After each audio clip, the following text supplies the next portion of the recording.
I've got another book for you. This one you may know the story, but the book is different from the song in the TV movie, which you probably know. So, do you know the story of Rudolph the Red Nose Reindeer?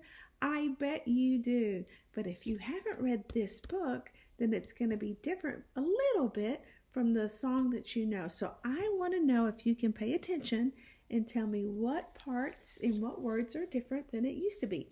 Now this is a 75 commemorative book. That means this was written 75 years ago. I want to say 1936 is when it was written. And it was written by a man because they needed a story to pass out to children at a store when they came shopping. So this was all really started out as a marketing thing, which I think is hilarious. But this is a beautifully illustrated story. Remember what I told you what illustrator meant? So this was written, the author is Robert L. Law, illustrated by Antonio Javier Caparo. And I believe he is originally from Cuba. So he has beautiful work. Now let's look at this title page. You can kind of tell this was not a story that's about the summertime, is it? Look at all that snow, and I see woodland animals. Do you think this is going to be a good one? Isn't that beautiful illustrations? All right, let's find out what happens. 'Twas the day before Christmas, and all through the hills the reindeer were playing, enjoying their spills, while every so often they'd stop to call names, and one little reindeer not allowed in the games. Ha ha! Look at Rudolph! His nose is a sight. It's red as a beet, twice as big, twice as bright. Why, Rudolph just cried. What else could he do? He knew that the things that they were saying were true. Where most reindeer noses were brownish and tiny, poor Rudolph's was red, very large, and quite shiny. In daylight it sparkled, the picture shows that. At nighttime it glowed like the eyes of a cat. These are thick pages. There we go. Although he was lonesome, he was always good, obeying his parents as a good reindeer should. That's why on this day, Rudolph almost felt playful. He hoped that from Santa, soon driving his sleigh full of presents and candies and dollies and toys for good little animals, good girls and boys. He'd get just as much, and this is what pleased him, as the happier, handsomer reindeer who teased him. So as night and a fog hid the world like a hood, he went to bed hopeful. He knew he'd been good. Do you think he's excited about Santa coming? But did you hear them talk about the fog coming and it covered everything up? Have you ever seen fog? It makes it hard to see in the fog, doesn't it? While way up north on this same foggy night, old Santa was packing his sleigh for its flight. This fog, he called out, will be hard to get through. He shook his round head, and his tummy shook too. Without any stars or a moon as our compass, this extra dark night is quite likely to swamp us. To keep us from collisions, we'll have to fly slow. To see where we're going, we'll have to fly low. We'll steer by the street lamps and houses tonight in order to finish before it gets light. Just think how the boys and girls' hopes would be shaken if we don't reach them before they're awakened. Do you think he sounds a little worried and concerned about getting the job done with the fog? Come Dasher, come Dancer, come Prancer and Vixen, come Comet, come Cupid, come Donner and Blitzen. Be quick with your suppers, get hitched in a hurry. You too will find fog a delay and a worry. They're trying to hurry and rush, aren't they? And Santa was right, as he usually is. The fog was as thick as a soda's white fizz. He tangled in treetops again and again and barely missed hitting a huge speeding plane. Just not getting lost needed all Santa's skills, with street signs and numbers more difficult still. He still made good speed with much twisting and turning, as long as the street lamps and houses' lights were burning. At each house, first checking what people might live there, he quickly picked out the right presents to give there. Isn't that a beautiful illustration? But lights will be out after midnight, he said, for even most parents have then gone to bed, because it might wake them a match was denied him. Oh my, how he wished he had just one star to guide him. Through dark streets and houses, old Santa did poorly. He now picked the presents more slowly, less surely. He really was worried, for what would he do if folks started waking up before he was through? The night was still foggy and not at all clear when Santa arrived at the home of the deer. Onto the roof, with the clouds all around it, he searched for the chimney, and he finally found it. The room he came down was blacker than ink. He went for a chair, but it turned out to be a sink. The first reindeer bedroom was so very black, he tripped on the rug and burst open his sack. So dark that he had to move close to the bed and peek very hard at the deer's sleeping head before he could choose the right kind of toy, a doll for a girl or a doll for a boy. Look at his face. Is he having a hard time? Have you ever had to do a job and it was really hard, but you wanted to do a good job? I think he's struggling. Ooh, I wonder what's going to happen on this page. What do you see? You see? What do you think's going to happen? But all this took time and filled Santa with gloom.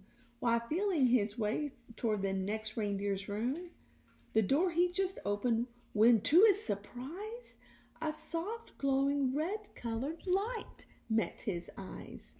The lamp wasn't burning. The light came instead from something that lay at the head of the bed. And there lay, wait now, what would you suppose? The glowing, you guessed it, was Rudolph's red nose. So this room was easy. This one little light let Santa pick quickly the gifts that were right. How happy he was till he went out the door. The rest of the house was as black as before, so black that it made every step a dark mystery. And then came the greatest idea in all history. He went back to Rudolph and started to shake him, of course very gently, in order to wake him. And Rudolph could hardly believe his own eyes. You can just imagine his joy and surprise at seeing who stood there a paw's length away, and told of the darkness and fog of delay, and Santa's great worry that children might waken before his complete Christmas trip had been taken. And you, he told Rudolph, may yet save the day. Your bright, shiny nose, son, can show us the way. I need you, young fellow, to help me tonight, to lead all my deer on the rest of the flight.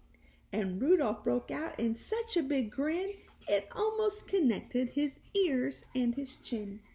He scribbled a note to his folks in a hurry. I've gone to help Santa, he wrote. Do not worry. Said Santa, meet me and my sleigh on the lawn. You'd stick in the chimney and flash, he was gone. So Rudolph pranced out through the door very gay and took his proud place at the head of the sleigh. The rest of the night, well, what would you guess? Old Santa's idea was a brilliant success. and brilliant was almost no word for the way that Rudolph directed the deer and the sleigh. In spite of the fog, they flew quickly and low and made such good use of the wonderful glow that shone out from Rudolph at each intersection that not even once did they lose their direction. Have you ever been lost? I've been lost. That's not fun.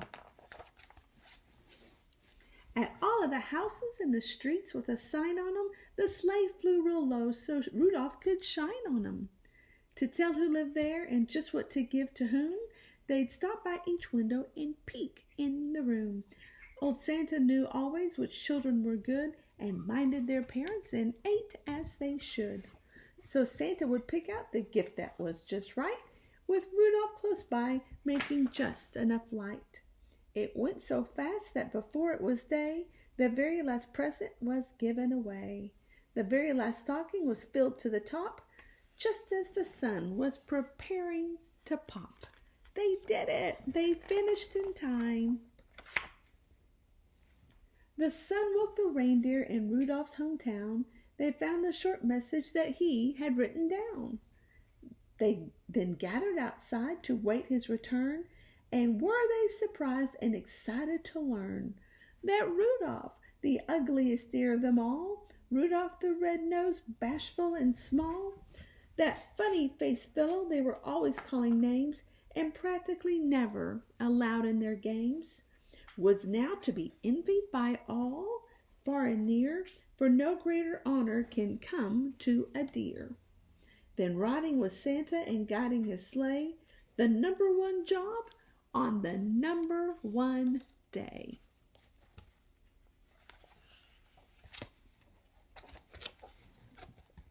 The sleigh and its reindeer soon came into view, and Rudolph still led them as downward they flew. Oh my, was he proud as they came to a landing, right where his handsomer playmates were standing. What do you think all those other deer are thinking? They're not making fun of him anymore, are they? The same deer who used to do nothing but tease him would now have done anything only to please him. They even felt sorrier that they had been bad when Santa said, "Rudolph, I never have had a deer quite so brave or so brilliant as you, as fighting black fog and at steering me through. But you last night's journey was actually bossed. Without you, I'm certain we'd have all been lost. I hope you'll continue to keep us from grief on future dark trips as Commander-in-Chief." While Rudolph just blushed from his head to his toes, till all of his fur was as red as his nose. He got embarrassed by the compliment, didn't he? The crowd first applauded and then started to screech, "Hooray for Rudolph!" and "We want a speech!" But Rudolph, still bashful despite being a hero, was tired.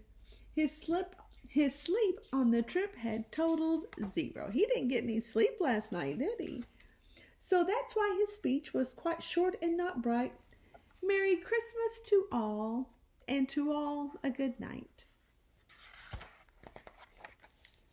And that's why, whenever it's foggy and gray, it's Rudolph the Red-Nosed who guides Santa's sleigh. Be listening this Christmas, but don't make a peep, 'cause that late at night, children should be asleep. The very first sound that you'll hear on the roof, that is if there's a fog, will be Rudolph's small hoof. And soon after that, if you're still as a mouse, you may hear a swish as he flies round the house and shines enough light to give Santa a view of you and your room. And when they're all through, look at that. Look at their room. They've got a puppy on their bed. I have a dog. Do you have a dog? He likes to sleep on the bed. You may hear them all call as they drive out of sight, "Merry Christmas to all, and to all a good night." Aren't those beautiful pictures? Did you see the owls on the top of the roof?